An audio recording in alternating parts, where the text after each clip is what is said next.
అందరికీ నమస్కారం. ఈరోజు వార్తా విశేషాల్లో జోగులాంబ గద్వాల జిల్లా కలెక్టర్ బిఎం సంతోష్ గురువారం అలంపూర్ పట్టణంలో తాగునీటి సరఫరాపై తనిఖీ నిర్వహించారు. ప్రతి ఇంటికి తాగునీరు సరఫరా జరిగేలా చర్యలు చేపట్టాలని మున్సిపల్ అధికారులకు ఆదేశించారు. అలాగే పాత పైప్లైన్ ఉన్నటువంటి తుంగభద్ర బ్రిడ్జి కింద నీటి సరఫరాను పరిశీలించి నది ద్వారా నేరుగా కాశాపురం వెళ్లే దారిలో ఉన్నటువంటి సంపులకు నిల్వ చేసుకుని సరఫరా చేయాలని, ఇందుకోసం 5 లక్షల రూపాయలు నిధులు మంజూరు చేస్తున్నట్టు తెలిపారు.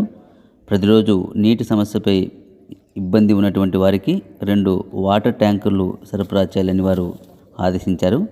ఈ కార్యక్రమంలో మున్సిపల్ కమిషనర్, అలాగే mission Bhagiratha grade EE Bhimeswararao, municipal engineer Meghanath Goud తదితరులు ఈ కార్యక్రమంలో పాల్గొన్నారు.